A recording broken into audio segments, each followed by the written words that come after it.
Shout out to these fans for coming up with the idea to this video. If you have any cool ideas for a future video, let me know in the comments below. I may just give you a shout out.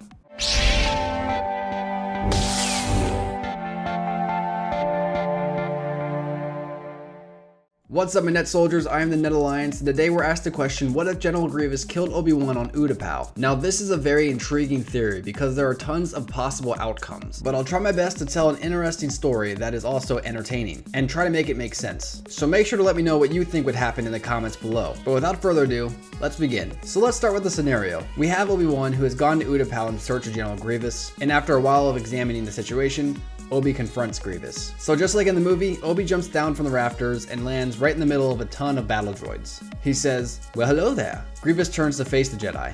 "Holy crap! The general yells, It's Kenobi! Kill him!" All the battle droids do what they are ordered to do and they fire upon Kenobi. Obi-Wan then realizes that he made a huge mistake, as his body becomes pierced with hundreds of blaster holes, and his corpse falls to the floor. Grievous walked to the Jedi's body.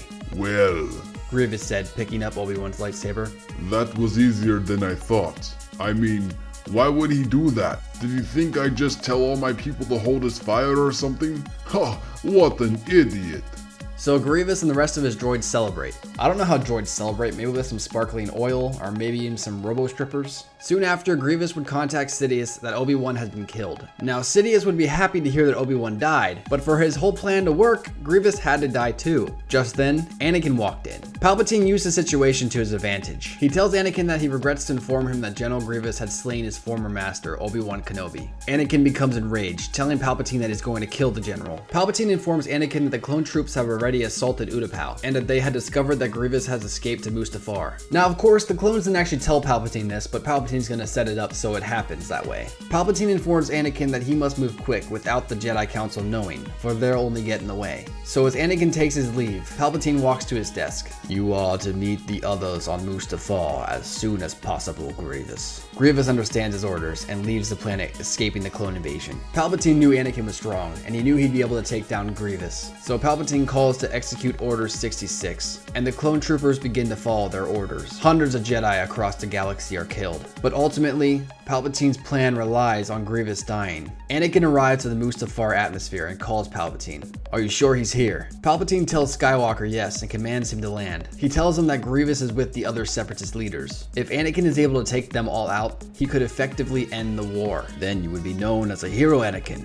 Then you would get the respect we both know you deserve. As Anakin descended to the planet's surface, in his mind, he believed the words Palpatine said. Anakin could actually end the war in a matter of hours. All that stood in his way was Grievous. But in Anakin's heart, he knew that the Separatist leaders were not soldiers. They may have plenty of blood on their hands, but they couldn't truly defend themselves. Killing them would not be the Jedi way, but man would it feel good. In Anakin's mind, he knew that Grievous needed to die first before he even decided the fates of the Separatist leaders. Although he does plan to capture them, he'll just have to cross that bridge when he comes to it. Anakin landed and walked to the Mustafar main gates. He stood at the door and yelled for Grievous. Grievous walked to the nearby window, peering out to see Skywalker challenging him. "Stay inside," The general commanded the leaders as he grabbed a nearby bag and headed out the door. The door slid open and the general came skulking out of the exit towards Anakin. Grievous came within 15 feet of Skywalker before finally coming to a stop. Both combatants stared each other down. "General Skywalker, to what do I owe the pleasure?" "Only the pleasure of your death, Grievous." "A Jedi does not speak in such a way." Grievous began slowly circling Anakin, like a hunter stalking his prey. "Shut up, I'm done talking," Anakin commanded. "You're angry, Skywalker, because you've never got to say goodbye. Is that it?"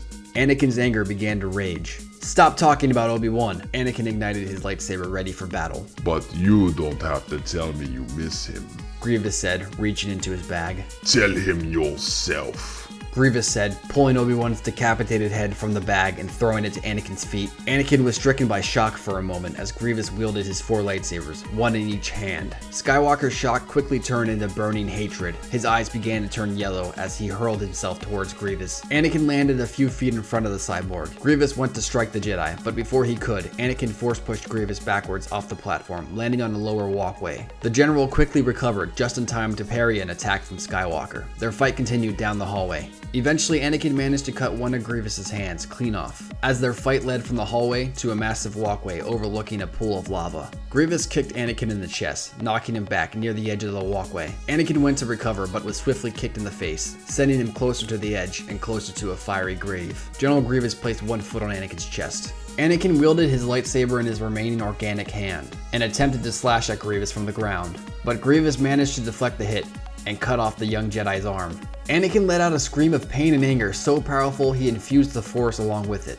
The resulting shockwave from the scream managed to actually dent Grievous's armor and short-circuit a few gears in his leg. Shut up! Grievous commands, putting more pressure on Anakin's chest. A hand for a hand, The general said, laughing. It was then Anakin saw the short circuit in Grievous's leg. The general raised his blade in the air, preparing to slash Anakin's neck. and in Kenobi's case, a head for a head. But just then, Anakin gripped Grievous's weak ankle with his cybernetic hand.